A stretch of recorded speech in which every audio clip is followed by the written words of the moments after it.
ہمیں کیسے معلوم ہو کہ ہمارے گناہ بخش دیے گئے ہیں؟ کیا اس کا کوئی طریقہ ہے یا کوئی نشانیاں ہیں تو یہ ارشاد فرما دیں۔ حقیقت تو یہ ہے کہ جس نے ایک گناہ کر دیا وہ اب آخر عمر تک اس کی وجہ سے خوف زدہ رہے، کہیں یہی گناہ مجھے دوزخ میں تو نہیں ڈال دے گا۔ خوف تو یہ ہے، خوش فہمی یہ ہے کہ بس بہت پرانی بات ہو گئی، اب تو میں نیک بن گیا ہوں، یہ خطرناک ہے۔ کوئی نیکی پرانی نہیں ہوتی، گناہ بلایا نہیں جاتا، یہ تو حدیث کے الفاظ ہیں۔ ایک بار کر لیا تو اب یہ کہ وہ گناہ تو سب ہو گیا، لیکن اللہ پاک کی رحمت بہت بڑی ہے کہ وہ معاف فرما دے، ڈرتے رہے آدمی۔ حضرت عتبۃ الغلام رحمت اللہ علیہ ولی اللہ گزرے، ایک بار کسی مکان کے قریب سے گزرے تو آپ بے ہوش ہو کر زمین پر آ گئے۔ پھر جب ہوش میں آئے تو پوچھا کیا ہوا آپ کو؟ فرمایا کہ میں اس مکان کے پاس سے گزرا تو مجھے یاد آ گیا کہ بچپن میں اس مکان کے اندر مجھ سے گناہ ہو گیا تھا، تو وہ مجھے یاد آ گیا۔ تو یہ ہے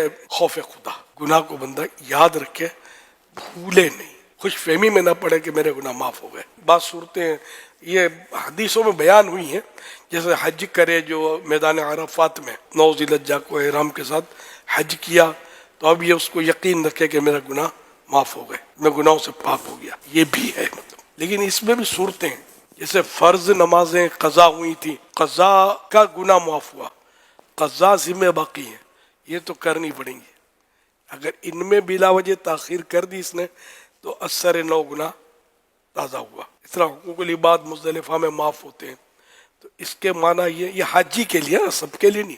ویسے کوئی ان دنوں میں مزدلفہ گیا اس کی فضیلت نہیں ہے، حج کے لیے جو گیا ہوا ہے مزدلفہ میں حقوق العباد، بندوں کے حقوق معاف ہوتے ہیں۔ اس میں بھی یہی ہے کہ جو گناہ اس کی وجہ سے ہوا تھا وہ معاف ہوگا، بندے کا حق باقی رہے گا۔